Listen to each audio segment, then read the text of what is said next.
Fui dibujándola como si saliera de mi mano. Ejemplo. Yacíamos en un lecho de amor. Ella era un alba de algas fosforescentes. Hola, hola, acá estamos en un nuevo Desbocados, conversaciones con escritores. Este es el número 26 en este martes frío de junio. Ya estamos a mitad de año, una locura, no sé qué pasó, cómo llegamos hasta acá, cómo vamos a llegar a diciembre, ni idea. Esperemos que lleguemos. Bueno, hoy tenemos una invitada súper especial dentro de este territorio bonaerense, del noroeste de la provincia bonaerense, que es Inés Legarreta. Ella nació y reside en Chivilcoy, provincia de Buenos Aires, tiene 8 libros publicados en narrativa: En el bosque, Su segundo deseo, La dama habló, El abrazo que se va, Tristeza de verse lejos, La turbulencia del aire, La imprecisa voz que me sueña y Un abanico que apenas se abre, Una luz que no daña ni envejece. Tiene 6 poemarios publicados: La puntada invisible, El jardín desconocido, Una gramática para mis sueños, Un amor doméstico y oscuro, Sueños y sombras y De lejos y de cerca. En breve será publicado El juego que se inicia, textos y poemas. Entre los premios recibidos en narrativa se destacan el Premio Iniciación de la Secretaría de Cultura de la Nación, la Faja de Honor de la SADE, la Beca Creación del Fondo Nacional de las Artes, el Premio Único del Gobierno de la Ciudad de Buenos Aires, el tercer Premio de Literatura del Gobierno de la Ciudad de Buenos Aires, medalla de oro y medalla de plata como mujer destacada bonaerense, otorgadas por el Senado de la Provincia de Buenos Aires. En 2 oportunidades recibió el Premio Nacional de los Cuentos de la Granja de Segovia, España, además de ser finalista y ACECIT en otras ocasiones. Ahora le vamos a pedir que nos cuente qué es ser ACECIT, para quienes no lo saben. En poesía recibió el tercer premio en el primer concurso nacional de poesía Inés Manzano 2022, segundo premio de la Fundación Victorio Campo, menciones de honor en el concurso nacional Adolfo Bioy Casares y en el concurso nacional de la Fundación Argentina para la Poesía, entre otros. Algunos de sus trabajos han sido traducidos al inglés, italiano y alemán.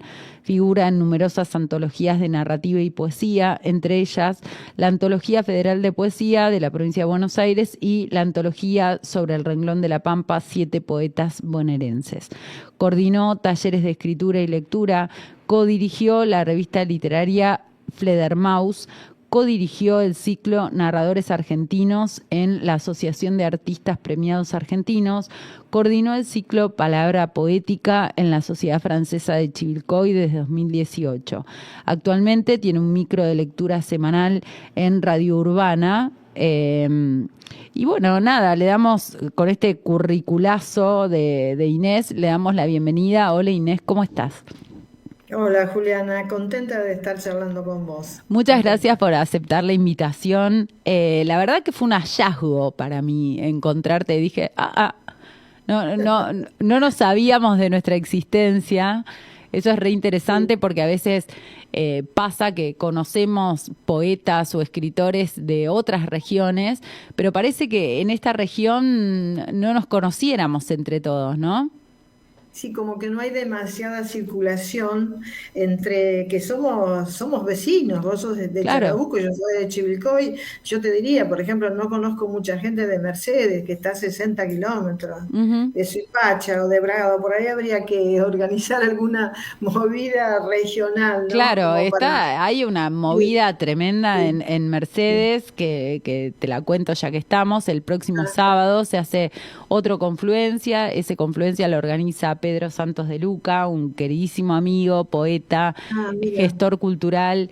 Y se hace una movida interesante porque llegan de todos lados. Este sábado va a estar Pamela Terlizzi-Prina, Paula Brecchiaroli, bueno, y me olvidé quién es más, pero va a estar buenísimo. Yo lamentablemente no puedo ir, pero digo, suceden cosas, ¿no? En Chivilcoy también.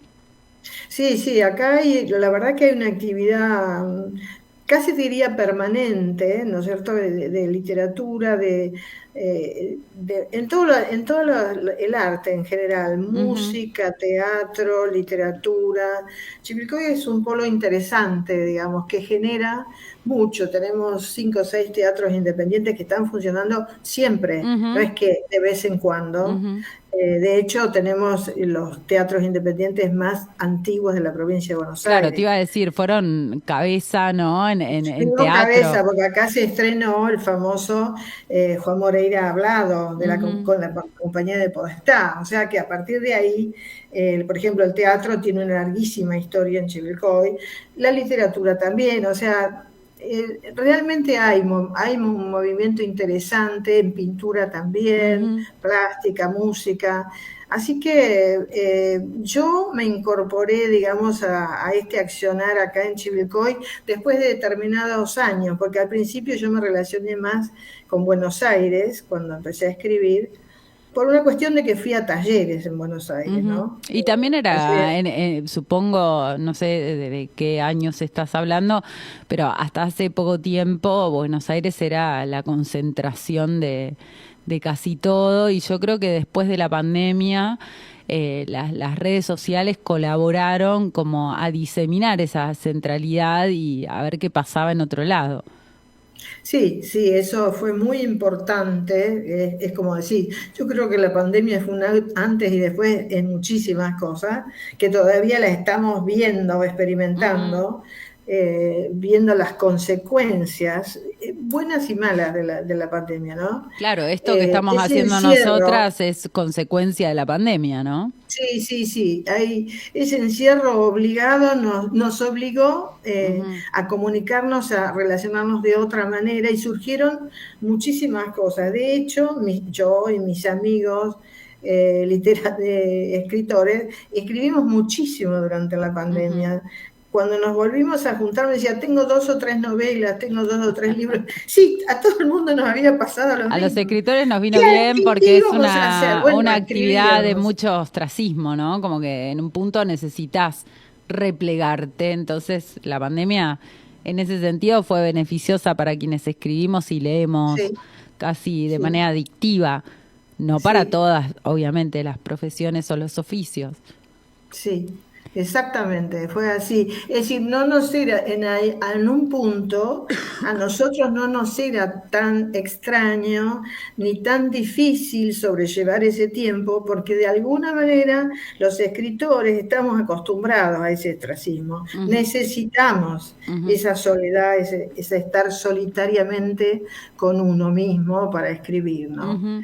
Así que, bueno, fue todo un tema. Después, por eso, yo creo que todavía están saliendo todos los libros que se escribieron, o todas las obras, vamos a decir así, que se escribieron durante la pandemia.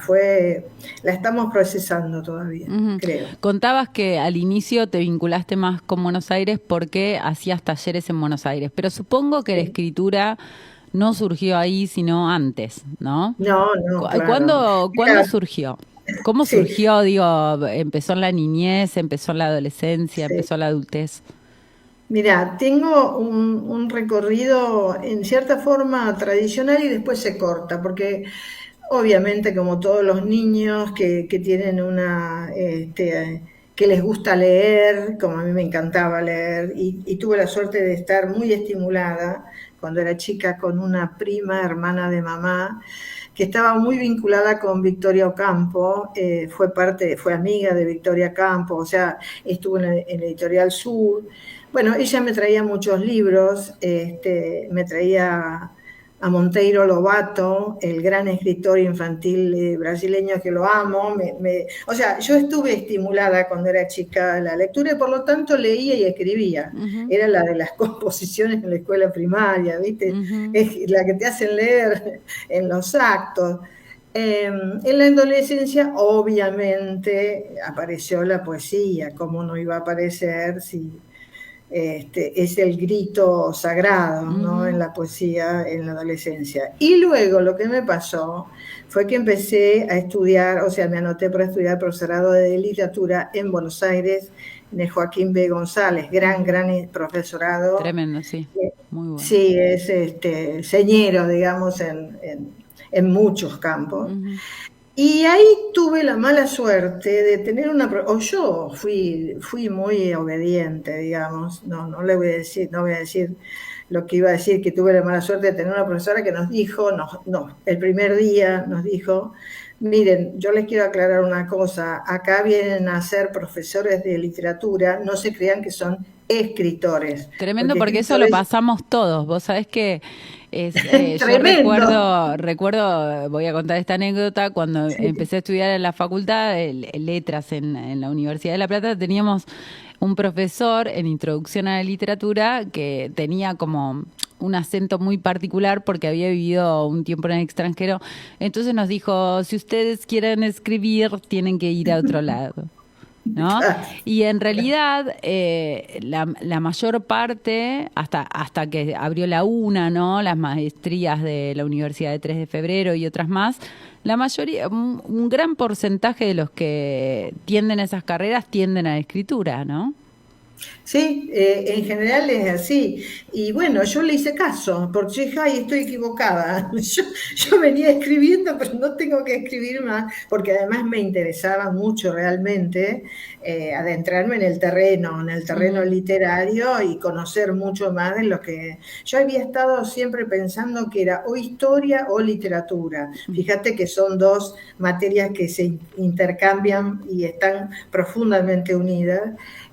Bueno, al final me decidí por literatura porque yo escribía y bueno, cuando me dijo así yo acepté, digamos, fui muy obediente y dejé de escribir absolutamente, Sí. completamente y eso fue desde los 18 años, 19, ¿no es cierto? Que yo estaba en Buenos Aires, hasta casada y con hijos. Ujú. O sea, estuve, yo te diría, 15 años o 20 sin Sin escribir escribir una una palabra. palabra. Tremendo.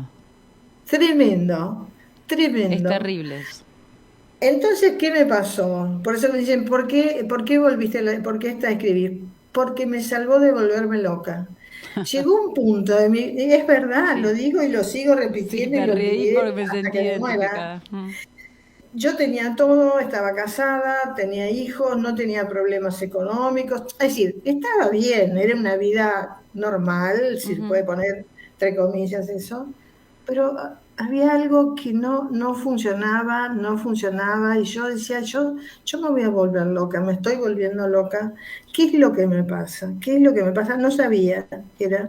Hasta que un día, en una quinta de unos amigos, me senté debajo de un árbol, agarré un papel y empecé a escribir.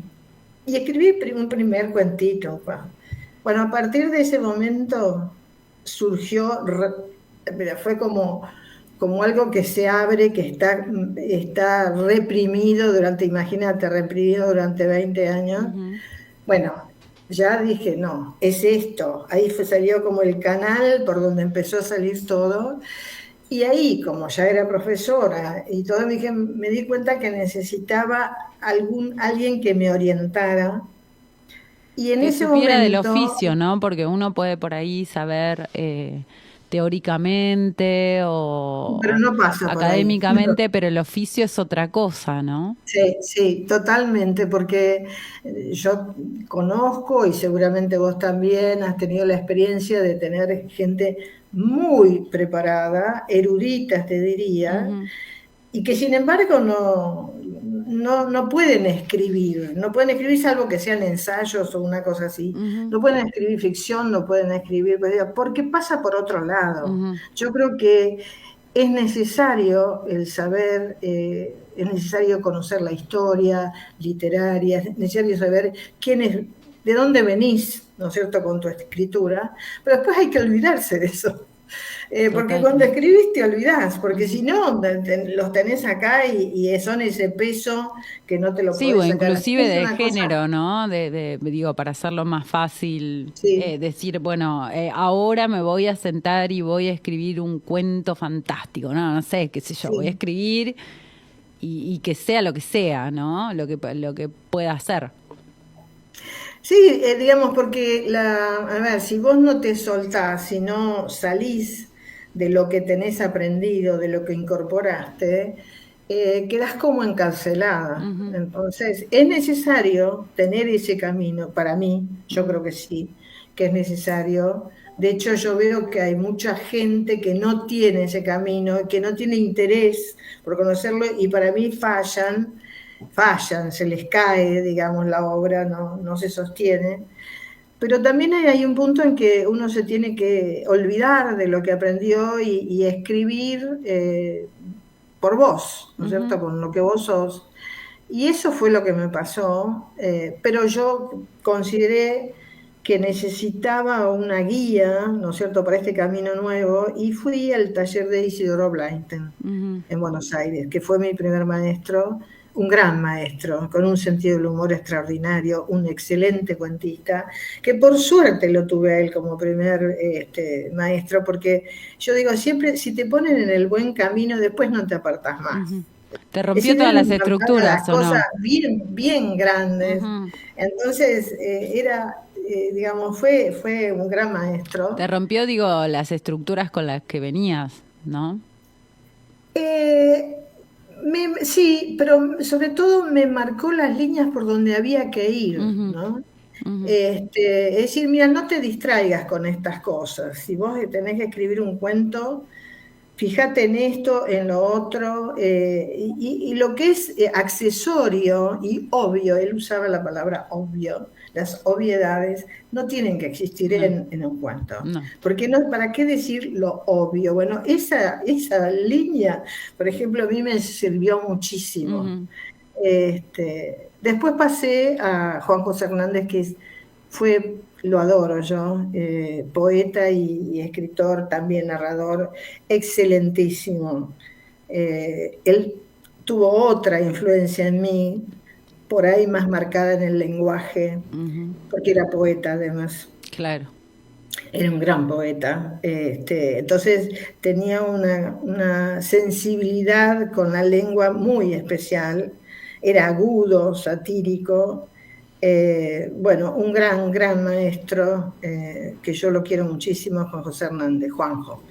Y después pasé un tiempo con Santiago Kovadlov, que fue otra visión, una visión, yo te diría, del conjunto, del sistema, ¿no? Ujú, Como él es básicamente o se maneja en el plano filosófico y ensayístico, por ahí veía eh, lo que yo escribía desde otro punto de vista. Me decía, te falta una escena, por ejemplo. ujú, Es decir, cómo se me había saltado una escena en ese cuento que yo estaba narrando.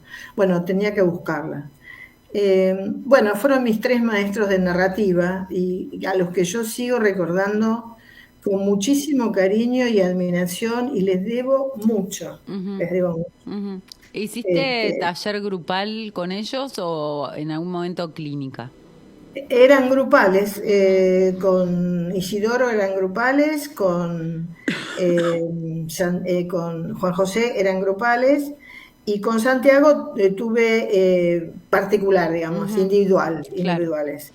Eh, Después, sí, decime. no, te iba a preguntar si de poesía hiciste o con ellos ya pudiste sondear y descubrir un poco cazar a la poesía. Vos No se sabés que puede el tema cazar de la nunca, poesía pero... fue también, tengo un derrotero interesante, por lo menos podría decir, porque esto me pasó con la narrativa, o sea, empecé a escribir narrativa, en una Ujú, palabra, cuando yo empecé a escribir narrativa.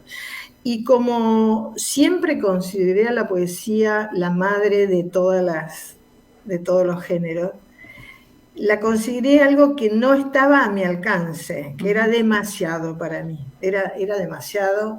Yo no era poeta ni podía acceder, así que estaba bien escribiendo narrativa y me sentía bien, estaba bien. O sea, la negué, el mismo La procedimiento que me negaste más pasó con la tiempo, digamos. narrativa, la negué muchos años. Ujú, De hecho, cuando leían mis cuentos, muchísima gente me decía, pero vos tenés una cosa poética importantísima. No, no, pero yo poeta no soy, yo soy narrador. No, no, pero, no, sí, bueno, sí, pero no, poesía no. Bueno, tuve un problema muy serio con mi vista, en el 2015. Ya empecé en el 2014 y en el 2015 fue, bueno, desprendimiento de retina, tenía toxoplasmosis, no lo habían descubierto. Bueno, fueron tratamientos, tuve 5 o 6 operaciones de todo. En ese momento, yo estaba escribiendo un libro de sueños, que es La imprecisa voz que me sueña. Y había sueños que no había forma de contarlos si no era bajo la forma de casi versos. Es decir, ¿cómo recuperaba un sueño si no era poniendo esos fragmentos, esas palabras casi sueltas que me venían y que yo tenía que organizar, por supuesto? Y entonces yo me di cuenta que ahí dentro de ese libro, que sí lo publiqué en el 2015, estaba algo muy parecido a la poesía. Ahí fue cuando tuve el tema de la vista y todo. ¿Y qué me pasó? No podía leer novela ni cuento. La vista no me daba para eso. Tampoco podía escribir, pero sí podía escribir de esa manera. Es decir, la poesía, la hoja en blanco con espacio, con la síntesis que significa la poesía, me daba la oportunidad, me dio la oportunidad de escribir poemas, que era lo que podía hacer. Es muy y hermoso leer lo que yo. decís, ¿no? Porque hay Increíble. algo ¿no? Pienso de la ceguera, Sí, en el sentido de lo no dicho, de lo metafórico, de lo que no está, que la poesía tiene escondido, digamos, sí. de una manera, esto, a través del lenguaje poético, de los espacios en blanco, y que tu misma imposibilidad física hizo que de alguna manera lo abordaras. Sí, yo siempre digo, yo no sé si fue el cuerpo que me dijo, tenés que escribir poesía. Es decir, esa es una cosa, digo, ¿fue el cuerpo o fue el espíritu? ¿Qué fue lo que me dijo? No, tenés que hacer lo que no hiciste hasta ahora porque no podés hacer otra cosa, pero a su vez era lo que yo venía buscando sin saberlo durante muchísimo tiempo. Entonces yo le estoy agradecida al cuerpo que me obligó a Esa escribir revelación, poesía. claro.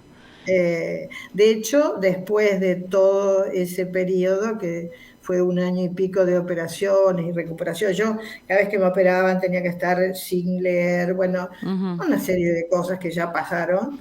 Eh,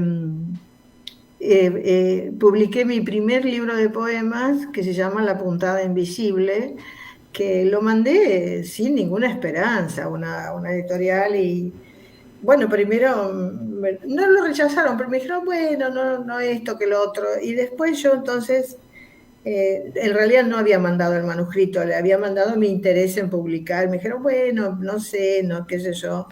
Y cuando le mandé, después le digo, bueno, está bien, entiendo que a ustedes no les interesan, yo les quería mandar esto. Cuando se los mandé, me dijeron, bueno, empezamos a hablar olvídese todo lo que le dije, nos interesa, empezamos de vuelta.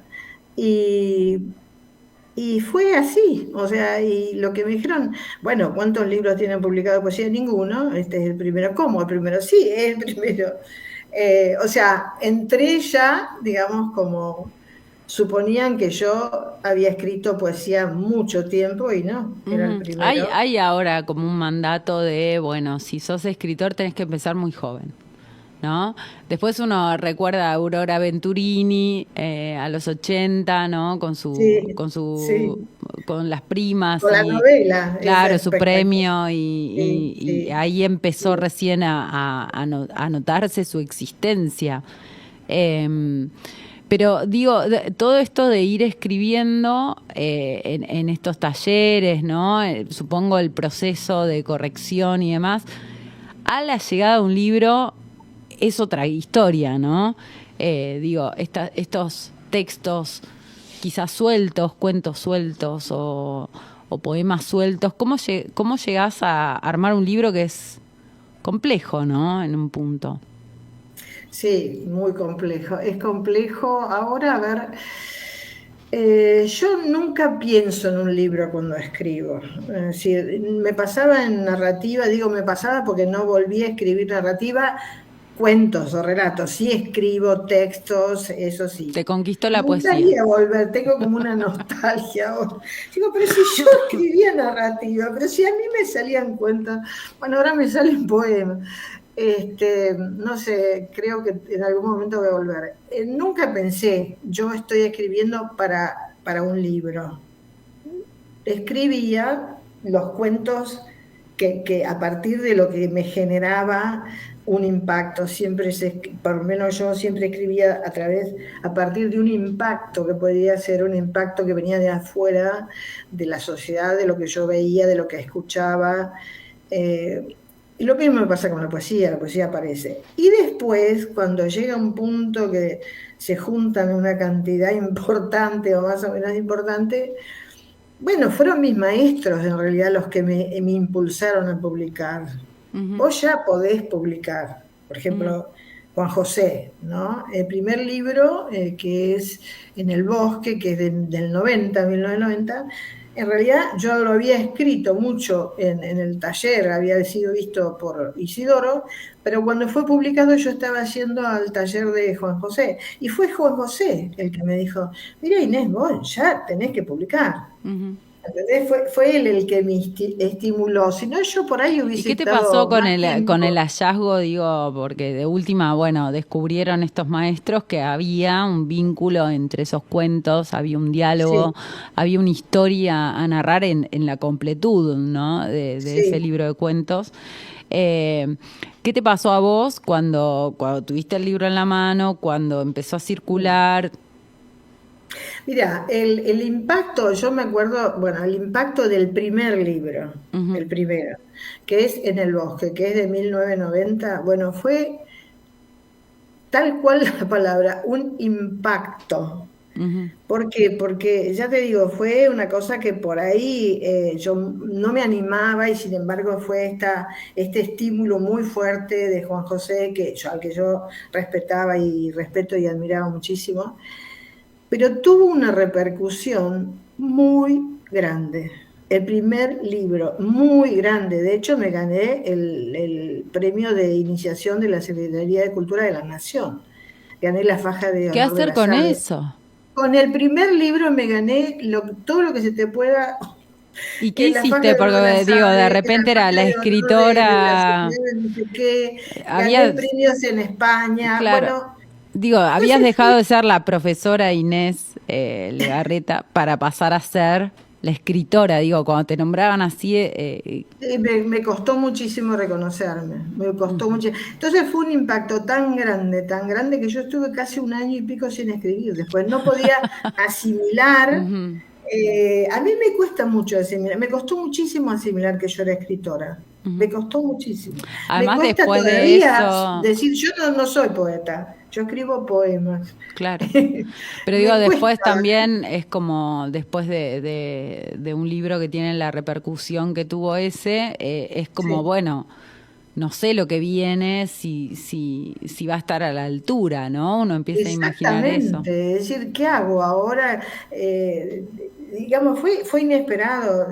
Tuve lecturas de escritores que en ese momento son muy importantes, por ejemplo, Marco de Nevi, en ese momento Marta Lynch, que me mandaron cartas y yo no podía entender cómo me decían a mí eso. Silvia Poletti, bueno, no sé, fue muy impactante, muy impactante. Entonces me costó mucho reubicarme.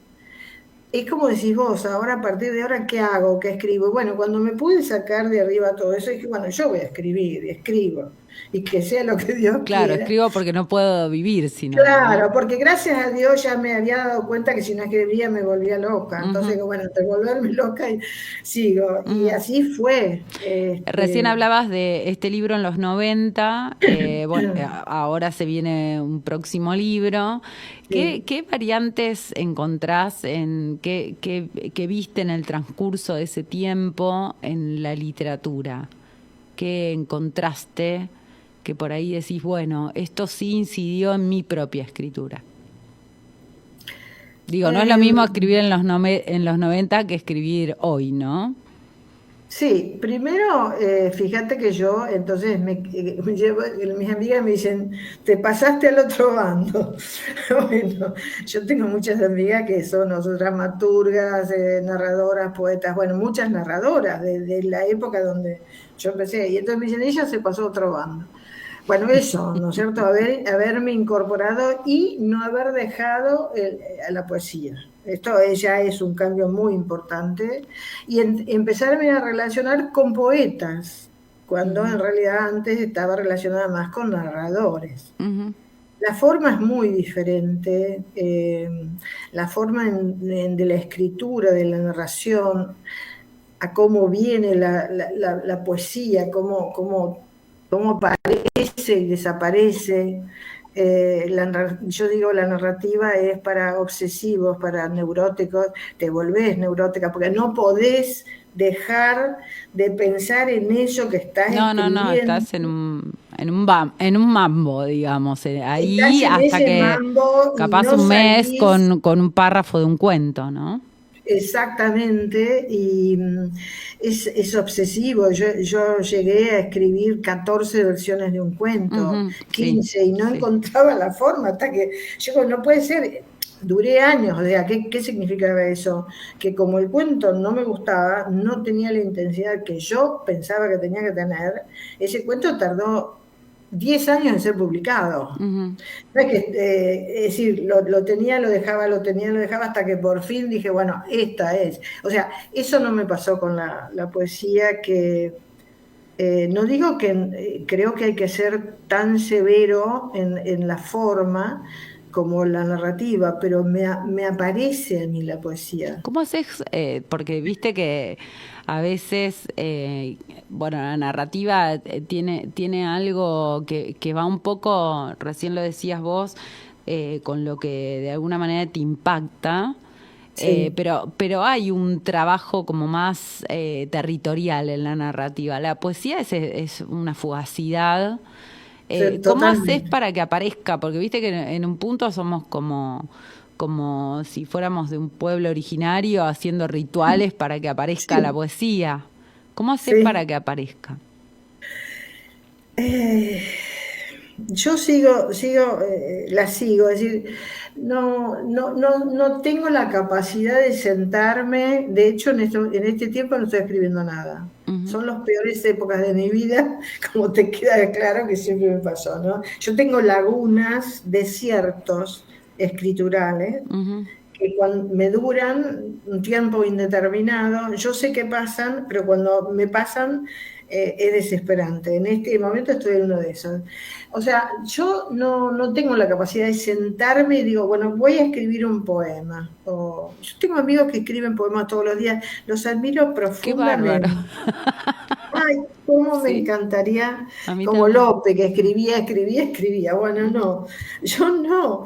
Es algo que de pronto, una situación, una palabra, un momento, y entonces eso llega, lo capto, lo tengo que captar. Me queda, porque por ahí me pasa ponerle, yo estoy viajando.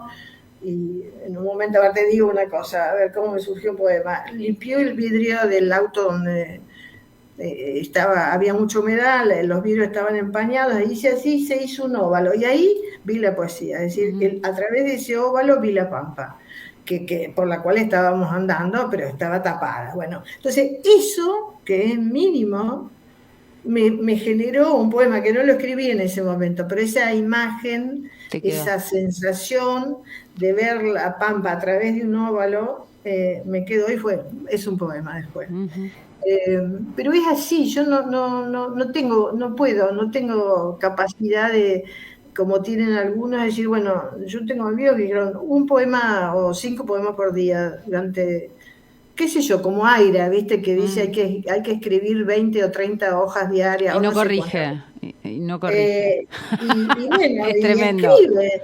Y no Ay, yo los corrige, admiro. es una locura que no corrija, corrija y Ojalá escriba así. pudiera. No, no, no. Bueno, No. él dice que no corrige. Yo no sé si. Sí, no, no, yo Yo creo que creo corrige. que es muy difícil escribir de esa manera No, no, sin corregir. corrige. Yo creo que aunque sea en la cabeza de él, ¿no? Porque a Ya veces viene pasa eso. corregido, Claro. ya lo tiene Ujú. incorporado, digamos, sí, de todas maneras se corregirá menos. Hay Claro. gente que corrige mucho y otros que corrigen poco, pero Ujú. corregir, corrigen. Ujú. No, no.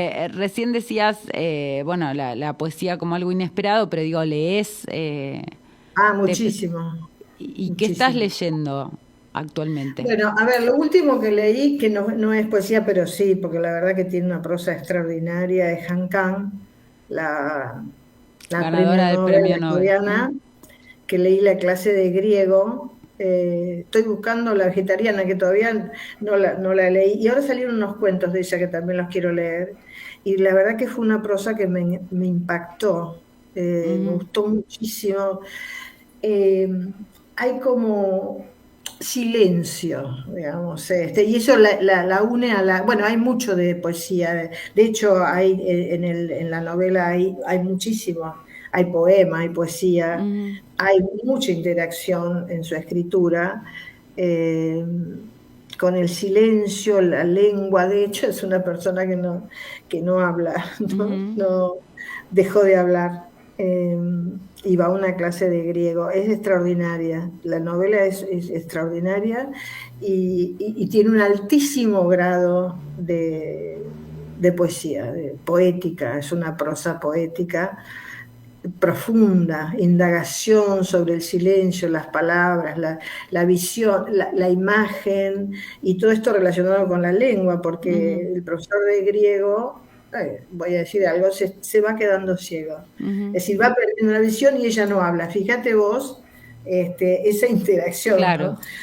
Es interesantísima la Ujú, novela y además la forma en que está escrita. Y yo digo, me imagino en coreano lo que será, porque esto es una traducción, claro. que la traducción la hizo Ujú, una coreana argentina, muy ujú. interesante eso. Se Por lo eso también a lo agradecemos. mejor nos la sentimos tan cerca, Ujú, porque ujú, es un lenguaje que nos viene bien a nosotros. ujú.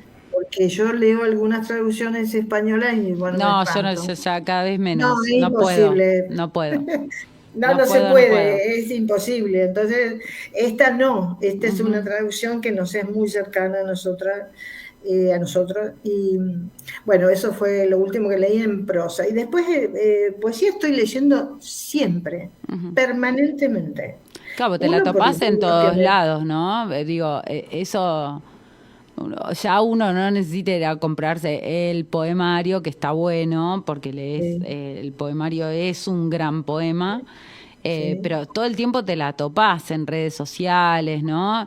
Está presente, digamos que fue beneficioso este modo de vivir en las redes sociales para la poesía.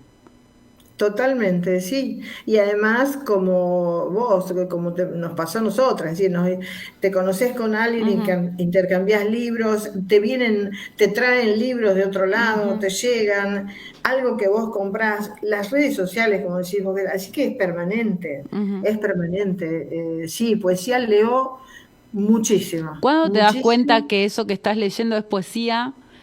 Y cuándo te das cuenta que eso, por más que pretenda ser poesía, no es poesía? Y por una cuestión, la forma es importantísima para mí. Es decir, cuando no manejan, y además el uso de la lengua, cuando usan, cuando hay tanta cosa de lugar común, de frases hechas, vos podés hacer textos que se basan en eso, pero claro, lo haces en forma irónica o en forma paródica. Vos podés usar eh, el lugar común o la frase hecha como una forma, pero tenés que tener claro que lo estás usando Ujú. como una forma. Ahora, cuando se usan sin tener conciencia de eso, es decir, los lugares comunes, eh, no sé, es algo que enseguida se percibe Ujú, cuando no hay música, no tienen ritmo, le falta ritmo. Es decir, ¿dónde está el ritmo acá? Se perdió. Es ujú, decir, porque no tienen que tener la forma de un soneto o de una lira, porque eso, bueno, no, pero de todas maneras hay un ritmo, si no, mm, no es poesía, ujú. ¿no? Y Y bueno, tampoco cuando ese ritmo, alcanza solo con el ritmo, ¿no?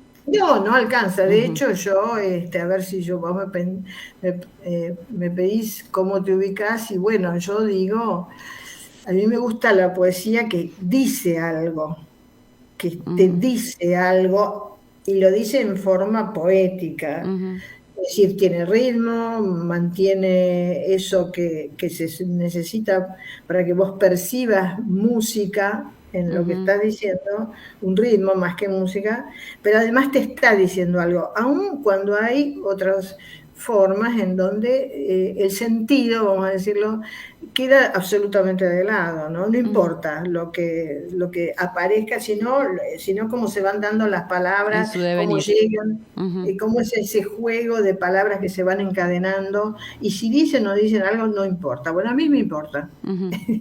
Yo diría que me gusta que te estén diciendo algo. Total. Pues si no, quédate sin escribir. Para mí, Ujú. si no tenés nada para decir, Bueno, no escribas. pero también sucede que en ese decir a veces se vuelve poco identificable la autenticidad, ¿no?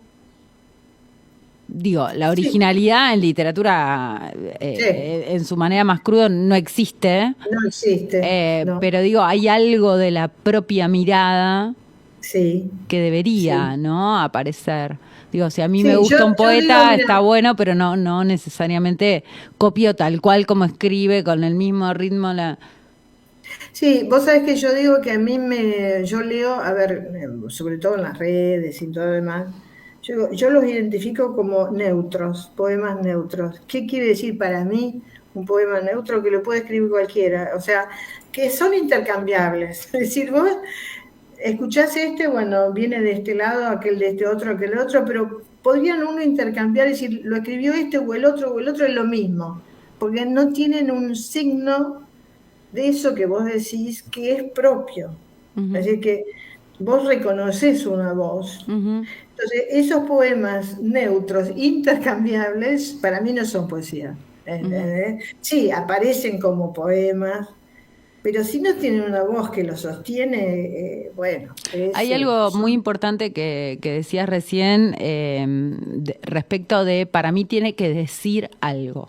sí, ¿A qué te referís con decir algo? Digo, porque hay infinidad de discusiones en las que se asegura con certeza de que el arte no tiene que decir, no está sí. obligado a decir. No, no está obligado a decir, Ujú, es verdad, no está obligado a decir. Desde el punto de vista del compromiso, eso generalmente se dice desde el punto de vista del compromiso político. ujú, Es decir, estábamos en los 70, de decir, a ver, el arte comprometido o no comprometido. El arte comprometido era el arte que reflejaba y ponía las palabras de su tiempo. A ver, voy a decir cualquier pavada, qué sé yo, la revolución eh, cubana. eh, cubana. Ujú, Había que escribir sobre la Revolución Cubana porque era lo que estaba pasando. Entonces, el arte comprometido tenía que tomar eso que estaba pasando y ponerlo en palabras, qué sé yo. Y otros decían, no, yo no tengo por qué ujú, escribir sobre... Bueno, yo creo que no tengo por qué ujú, escribir.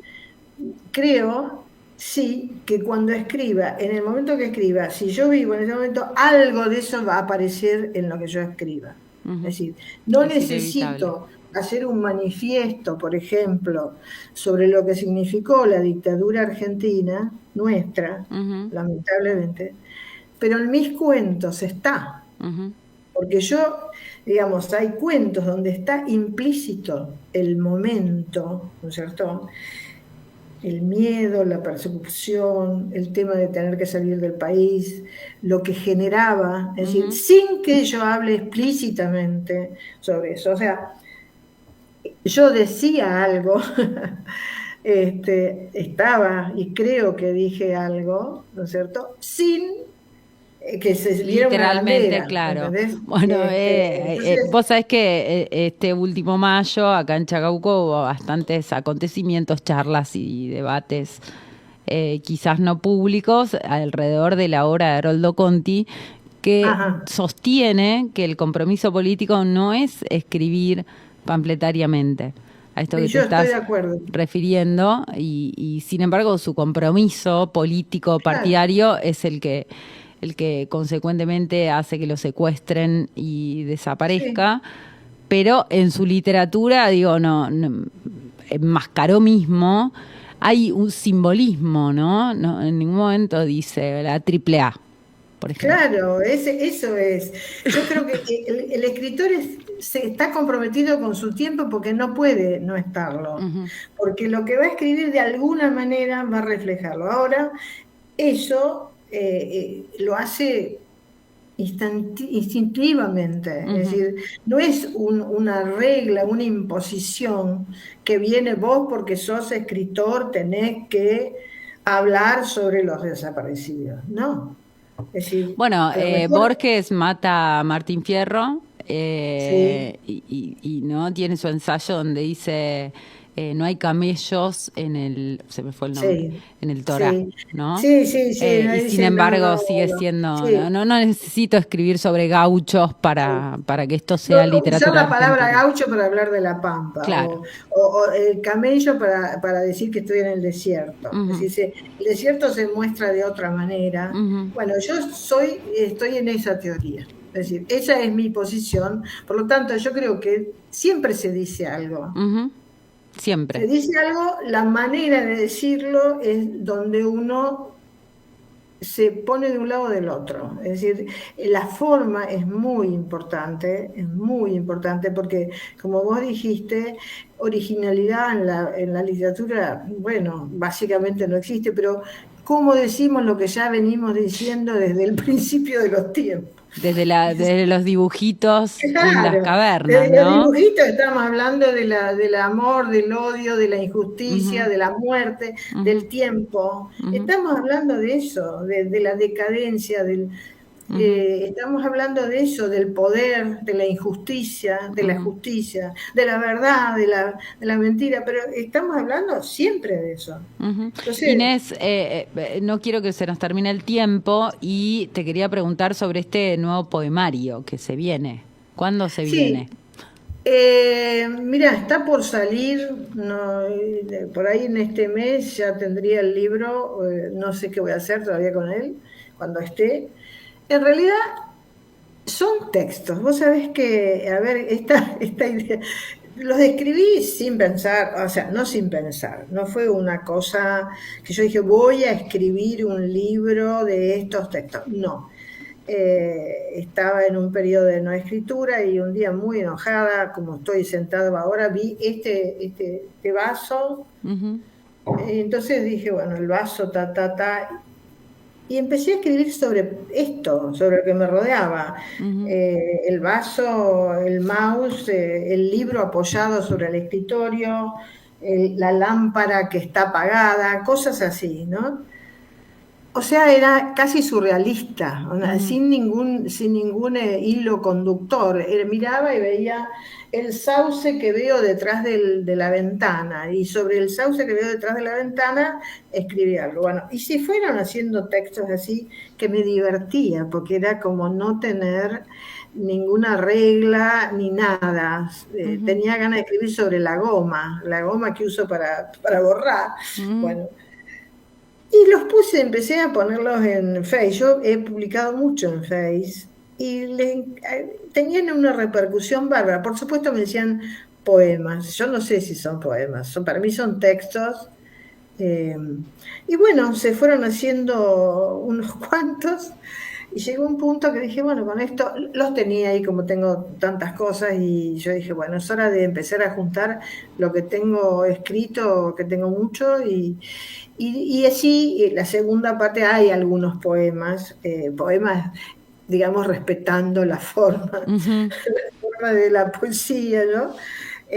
Así que eso es una cosa medio rara y como le puse el juego que se inicia, porque hay algo lúdico en esos textos, que desde cómo los escribí, Ujú. lúdicamente, ¿no? Bueno, sale Eh, el mes que viene, sí, supuestamente, se supone que o este muy mes pronto. o el mes que viene está. Ujú. Bien, ahí Sí, ya vamos a estar contactándote para hablar de este nuevo libro. dale, No quiero que ya, igual, porque podríamos hablar 10 días más, pero sí, seguro. queda un ratito y quisiera que los oyentes que no te conocen conocieran algo de lo que escribís. ¿Tenés ahí algo para compartirnos, para leer? Sí, bueno, pensé mucho que voy a leer y bueno, yo me aburro. Una de las cosas que me pasan a mí, que por eso salto de una cosa a otra, es que me aburro de mí y de lo que escribo, Ay, sí, entonces me pasa, sí. siempre estoy buscando, digo, bueno, voy a leer algo que son inéditos, Ujú, digamos, dale. que hace poco estuve en Nueva York y me impactó mucho, me impactaron mucho algunas cosas y surgieron una serie de poemas que están bajo el título Nueva York, no, entre paréntesis, es para todos. Puede ser leído como Nueva York no es para todos o Nueva York es para todos. Ujú. Bueno, el primero se llama Los zombies neoyorquinos. No importa si el sofá fue abandonado en un suburbio de clase media o al costado de un contenedor. Allí se apilan los zombis neoyorquinos. No tienen edad, ni cuerpo, ni mirada. Al aire y en los ojos flamea el vacío, el agujero, el hueco fentanilo. Y de los colgajos de piel y telas rotas, la mugre. A veces, antes de derrumbarse, nombran al Dios que los abandonó. Crean un desorden de palabras, son los hijos de Babel. Hablan desde una lengua antigua, balbucean, niños oscuros, y se pierden en interjecciones como marionetas desclavadas. Otras veces ni siquiera eso. La jeringa en los dedos de los pies, la cara pegada al asfalto o metida en el traperío, formas bizarras entre los interminables andamios, pájaros perdidos en ramas negras, cerraduras secretas de las eternas obras en construcción de la fascinante metrópolis. Aparecen puntuales, aparecen en los atardeceres, salen quizás de las alcantarillas o de los sótanos o del humo de las escaleras herrumbradas. Duran toda la noche, la luna no los asusta. En algún momento caminan, se mueven, sueñan, duran contra sí mismos, caracoles urbanos, larvas de células. A la mañana, el sol, la luz, la policía, las ambulancias, las sirenas, el ulular de la ciudad que despierta, los limpia. Pa. Fue muy impactante ver, Tremendo, qué poemazo. fue muy, muy impactante ver en vivo y en directo lo que hace el fentanilo. Ujú, Es tremendo, ujú, tremendo, tremendo. ujú. Me impactó, nunca pensé que iba a escribir esto de Nueva Ujú. York, ¿no? Pero realmente fue terrible. Es una ciudad fascinante, ¿eh? Te aclaro que es Claro, con sus una ciudad claroscuros, ¿no? de Porque, digo, claroscuros, ujú, porque al lado de eso es maravillosa, es ujú, extraordinaria, es genial, pero está a la vista, ujú, ¿entendés? ujú. Así que bueno, surgieron estos 5 o 6 poemas que están con ese título. ¿Tenés uno Eh, más para despedirnos? sí, bueno, puede ser Las modelos, por Ujú. ejemplo, o lo que vos quieras. La que vos Uno quieras. sobre las modelos, ¿querés las modelos? Dale. Bueno, esto también lo vi. Ujú, Ves que yo iba caminando y veía eso y yo decía, bueno, me quedó y ujú. esto así me surgen, ¿no? Las modelos. Salían las manos del vestido kimono, seda en color borrabino, los brazos delgadísimos, manos pálidas, largas las uñas negras, puntos brillantes, y los austeros estiletos de 15 centímetros. Incansables las modelos se alzaban para volar y caer suavemente a tierra. Garzas, grullas, geishas, volaban, caían, volaban, sin quejas, sin acomodo, sin la mínima nota, ante el mal clima, los videos caseros, las fotos, las risas, los cuchicheos, la incesante curiosidad en short, en remeras, en zapatillas de marca, paraguas floridos, impermeables de $10, bajo el puente de Brooklyn, bajo el cielo amenazante, bajo la lluvia cayendo, fuerte, copiosa. Las modelos no sonreían, no pestañeaban, no miraban, eran solo una misma, siempre la misma. Un concepto. Tremendo. Bueno, eso otro nuevo poemario para el que también vamos a estar atentos. Te agradecemos un montonazo el tiempo y esta conversación. Y yo a vos un abrazo muy grande, encantada de haber estado, una charla lindísima. Muchas gracias y a tu disposición, obviamente. Bueno, muchísimas gracias. Así pasó Inés Legarreta por Desbocados, en este Desbocados del 3 de junio de 2025 y nos volvemos a encontrar el próximo martes. Chau.